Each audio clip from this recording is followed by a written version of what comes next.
Following a high protein diet can be seriously expensive, but I've been able to reduce my grocery bill by about 50% just by implementing a few changes and, more importantly, not sacrificing the amount of protein that I eat. So in this video, I just want to share some of the calculations I did to narrow in on the most cost-effective protein source, as well as some of the other changes I've made to bring down my weekly costs. This is simple, it makes sense, it's easy to implement. So if you're on a high protein diet, but you also want to be kind to your wallet, I think you'll find this one valuable. So recently, my wife and I decided to track our expenses, as you do, trying to find out where all our money was going. And as well as the obvious Netflix and Spotify subscriptions, it turns out that a lot of our money was going towards the weekly shop, which didn't make sense to us. We don't eat a lot of food, we're both on controlled diets, we don't buy lots of snacks, we don't drink, so where was all that money going? So I looked through some recent shopping receipts, and it turns out that I was spending a lot of money on protein, like a crazy amount of money on protein.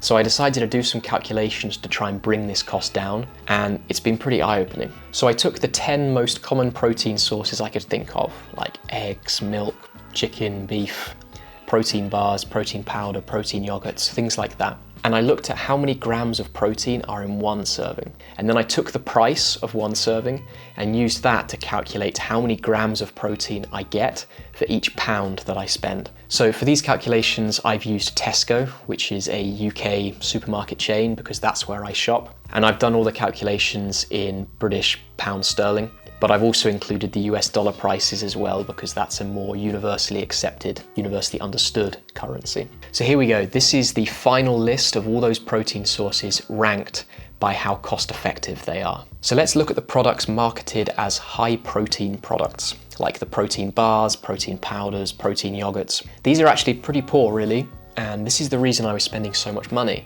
I was buying a tub of protein powder each month and pretty much buying a protein bar and a protein yogurt every day. If you add this up, it comes to £6 a day, £41 a week, or £180 per month just on those three things. Now, in hindsight, this was obviously stupid, but when you're walking around the shops and you just grab a handful of protein bars and a handful of protein yogurts, you don't appreciate how that quickly adds up to a very large number at the end, or at least I hadn't appreciated that. Now, the protein powder is a bit better, but the yogurts in the bars are pretty crap, really. How about the meats? Well, chicken breast reigns supreme here, followed by chicken thigh and pork.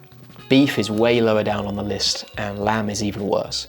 I thought that beef would be better, to be honest, but it really is chicken breast all the way. At least in the UK it is. It may be different in your area, so I would recommend you do your own calculations here. What I hadn't appreciated is that skimmed milk is a really cost-effective protein source. It's actually number one on my list. So firstly, feel free to screenshot this or do your own calculations. You may come to your own realizations by doing that. And next, let me show you what these calculations have allowed me to do. I decided to swap out all of my protein bars with chicken breast or chicken thigh. This way I can air fry these into chicken nuggets, and that can be my snack rather than having a protein bar. I've also decided to swap out the protein yogurts with skimmed milk. So I used to make this lovely protein smoothie, which was a scoop of protein powder, a protein yogurt, some frozen raspberries and a banana, and it was absolutely delicious.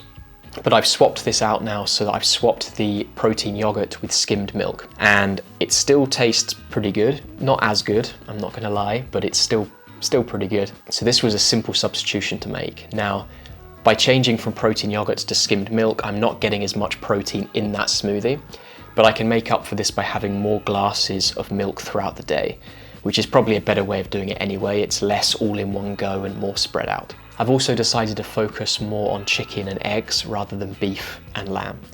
Now, I'm not going to get rid of beef and lamb. I don't think I could survive without beef, and I think variety is always good, but at least now I can have chicken as my staple protein source, and then I can sprinkle in more exciting protein sources every now and again. So based on all of this, let's look at the average shop before and the average shop now. Substituting protein bars with chicken breast saves me 82.8%. Swapping protein yogurts for milk saves me 79.9%.